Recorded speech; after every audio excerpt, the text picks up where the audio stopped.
Salah satu kejutan pada El Clasico terakhir di semifinal Copa del Rey adalah gagalnya Real Madrid mencatatkan satu kali pun tembakan tepat sasaran.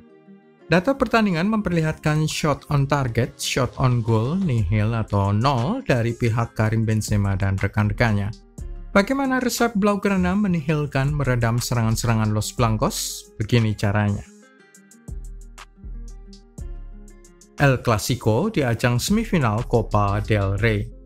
Hasil drawing mempertemukan dua raksasa Spanyol yang saling bermusuhan ini pada tahap semifinal Copa del Rey 2022-23. Pertemuan pertama berakhir Jumat dini hari 3 Maret 2023 dengan skor 0-1 bagi kemenangan tim tamu arahan Xavi Hernandez.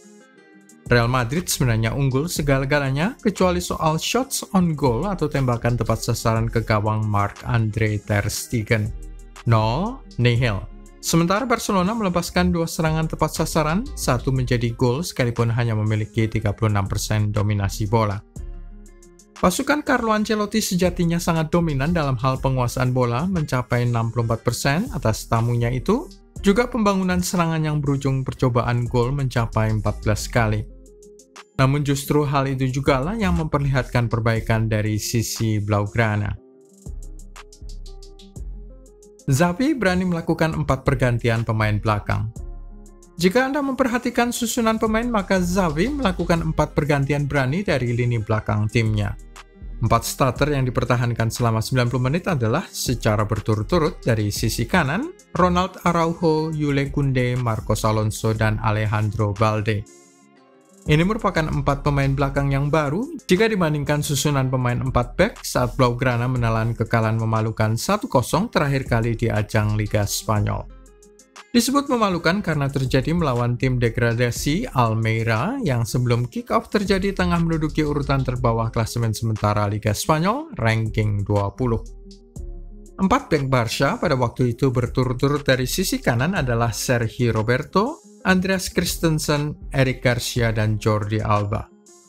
Kombinasi dari dua formasi itu muncul dalam kekalahan 2-1 di Old Trafford terakhir kali di Liga Eropa dalam leg kedua playoff melawan Manchester United, yakni Koundé sebagai bek kanan, Ronald Araujo di posisi bek tengah bersama Andreas Christensen, serta Alejandro Balde di posisi bek kiri.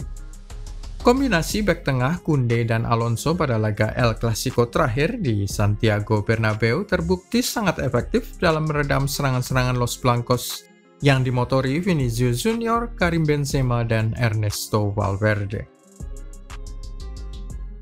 Real Madrid nyaris kehilangan Vinicius Junior. Para pemain Barca tidak akan sabar melakukan provokasi terhadap Vinicius Junior untuk laga leg kedua awal April mendatang. Si penyerang Brasil itu kehilangan penguasaan dirinya usai terkena kartu kuning pada menit ke-23 setelah membanting Frenkie de Jong. Selama beberapa menit berikutnya, dia terus-menerus melakukan provokasi terhadap wasit yang memimpin pertandingan, menunjukkan jarinya ke muka wasit dan berbicara dalam jarak sangat dekat. Sedikit lagi bisa berujung kartu kuning kedua dan dia akan dipaksa absen untuk leg kedua. Karim Benzema yang turun sebagai kapten sampai harus meredakan kemarahan Vinicius. Adegan ini tidak akan luput begitu saja di mata para pemain Barcelona dan mereka akan mencoba memprovokasi kemarahan sang pemain Brasil pada laga leg kedua. Ansu Fati menjadi agen Real Madrid. Sang pemain muda itu menghalangi satu serangan Franck Kessié yang terarah tepat sasaran ke gawang Thibaut Courtois menjelang akhir laga.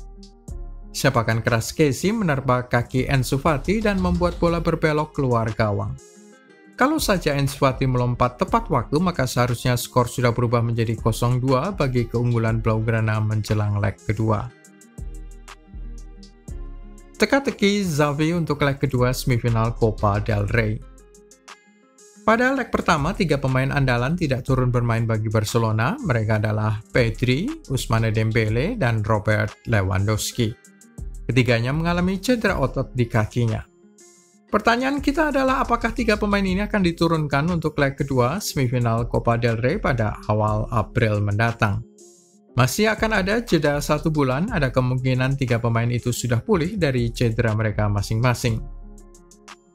Taktik Xavi untuk menurunkan dominasi bola, main bertahan yang bertentangan dengan gayanya selama ini terbukti sukses meredam serangan-serangan pasukan Carlo Ancelotti. Xavi bisa tergoda memainkan gaya yang sama, memasukkan Lewandowski di lini depan sebagai pengganti Ferran Torres. Franck Kessié yang mencatatkan 2 serangan on target, satu dihalangi oleh Ansu Fati, akan tetap dipasang sebagai salah satu gelandang serang. Apakah ada tempat bagi Pedri? Mungkin hanya satu tempat di bangku cadangan, demikian juga Ousmane Dembele. Bagaimana pendapat Anda? Apakah Real Madrid masih berpeluang membalikan skor untuk leg kedua semifinal Copa del Rey di Camp Nou? Tulis pendapat Anda di kolom komentar dan klik juga like, subscribe, serta tandang loncengnya.